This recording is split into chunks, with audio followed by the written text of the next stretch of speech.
दुनिया में गरीब और धनी दो किस्म के लोग रहते हैं। अमीर होने का कभी घमंड नहीं करना चाहिए, कभी किसी गरीब इंसान का मजाक नहीं बनाना चाहिए, क्योंकि समय सभी का अपना अपना आता है। आज मैं एक भाई और बहन की अमीर कहानी के बारे में बताऊंगी। एक गांव में एक गरीब किसान रहता था। उसका एक बेटा और एक बेटी थी। किसान अपने बेटे का विवाह करके कुछ साल के बाद अपनी बेटी का विवाह भी एक अमीर घर में कर देता है। बेटी बहुत अमीर घर में गई थी। उसके घर में नौकर चाकर काम करते थे। किसान अपने दोनों बच्चों का विवाह करके इस दुनिया से चला जाता है। बेटी को धन की कोई कमी नहीं होती। वही बेटा बहुत गरीब था।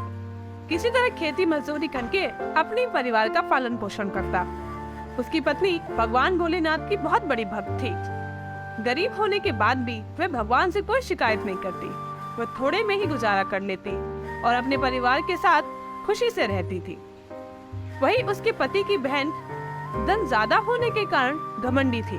वह अपने भाई की गरीबी के कारण उनसे कोई रिश्ता नहीं रखना चाहती थी। उसकी बहन धन के घमंड में इतनी चूर थी कि अपने भाई को देखना तक पसंद नहीं करती। समय बीतता गया और बहन की ननद की शादी पड़ी। उसने अपने भाई को बुलाया तक नहीं। किसी तरह उसके भाई को पता चला और वह बिना बुलाए ही बहन के घर शादी में चला जाता है। बहन उसको देखते ही अपने नौकर से कहकर घर से बाहर ही लौटा देती है। भाई भूखा प्यासा रोते हुए जा रहा था। तभी रास्ते में उसको एक बूढ़ी माँ मिलती है।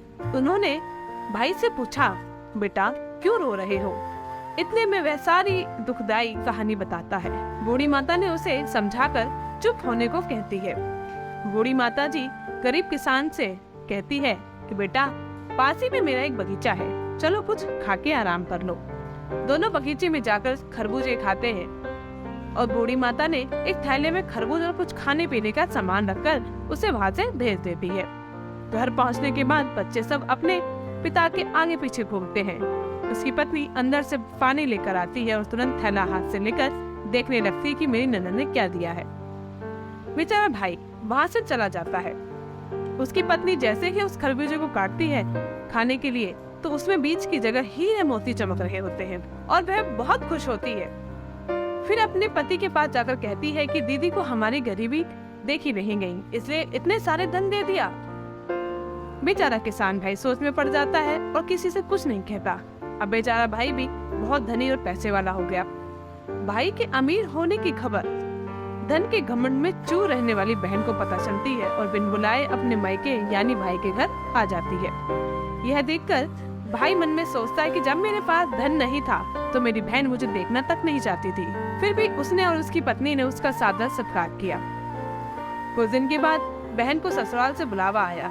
उसके भाई और भाभी अच्छे कपड़े मिठाई कुछ उपहार देकर उसको विदा किया।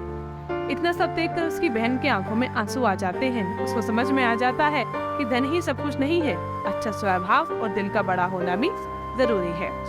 इस कहानी से हमें ये सीख मिलती है कि हमें कभी भी किसी भी गरीब या मजदूर का मजाक नहीं बनाना चाहिए। तो फिर मिलते हैं एक और दिलचस्प कहानी के साथ। तब तक के लिए धन्यवाद।